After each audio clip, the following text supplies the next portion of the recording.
Today we're working on installing some ductwork in a new house build, and I want to give you a couple of pieces of information regarding your floor registers.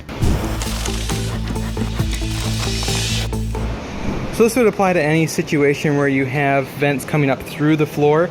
And so in this case, this is an upstairs above a lower level where our ductwork will be located. A lot of times it will be ductwork coming up through the floor from the basement. In either case, you're gonna have to decide on the size and placement of your 6-inch vents. And when I say 6-inch vents, I mean 6-inch round duct, which is going to be supplying your floor register. So you'll see these fairly commonly. It's a rectangular floor register, and the most common size is going to be what I have right here, which is 4 inches by 10 inches. And if you're trying to decide what size to get, 4 by 10 is definitely the most common these days. Sometimes you'll still see 4 by 12, but if you're trying to decide what size to use, I'd highly recommend just going with a 4 by 10. So this template that we've made, you can see I have some arrows pointing different directions here, and those are to tell me which side of the template I push up against the wall, basically. So this is going to be 4 inches from the unfinished surface of the wall to where the vent is coming through the floor. And if this were to be all the way in the corner of a room, then it would go just like this. And that's gonna keep us 4 inches out from that side and 4 inches out from here. So by making a template like this, it's really handy because you can just take your Sharpie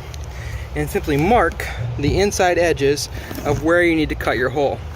Now obviously you need to pay attention to where the floor joists are underneath here, so you figure that out beforehand by running a pilot bit or a screw or something through the floor. But once you know that you're clear, go ahead and mark it out and then cut it. The other thing when you're making your template, you want to actually make this be about 4 1/4 by 10 1/4, so that when you mark your line on the floor, it will naturally end up being a lot closer to 4 inches by 10 inches. Now as far as placement in the room goes, getting them to the outside edges is always going to be the best, but if you can't for some reason get a vent to the outside edge of the room, it's actually not as big of a deal as some guys make it out to be. It used to be that every single house was really drafty and you had significant heat loss on the exterior of the house, but you can see like with this build, this is actually being done with a double studded method where we basically have our 2x4 stud here on the outside, and then that's insulated, and then another 2x4 inside of that. So this is a very efficient system. So even if we had to, for some reason, put our vent over there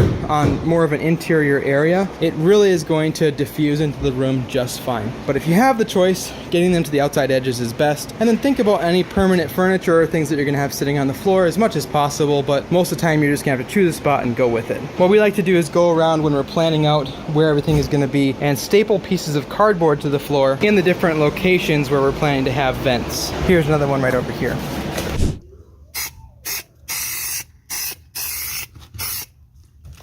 Hey. Sweet. Becca won't be able to sweep those away. Yeah, we had come through here and stapled down cardboard in all the spots where we wanted vents. And hey, did one survive? Yeah. and my sister very graciously went around and ripped them all out, except for that one right there. So again, a 6-inch round duct is going to be feeding into your boots, whether it be a straight boot or a torpedo boot or an angle boot, and then make yourself a little template with a 4 by 10 pattern so that you can just quickly go along and mark out where all of your holes need to be drilled. Once you get them marked out, then you can have less skilled laborers finish cutting all the holes. You mark the holes, have someone else cut the holes. Be really interested to hear what your guys' opinions are on this, so share down below if you have a different preference in your size of your floor registers or in your placement as far as the distance out from the wall. Obviously this is going to be 4 inches from the unfinished wall, so it'll end up being like 3.5, but general rule of thumb, this is going to be perfectly fine. I'll also link to any applicable tools and parts that I mentioned in this video down in the description. Alright, we'll see you in one of the videos.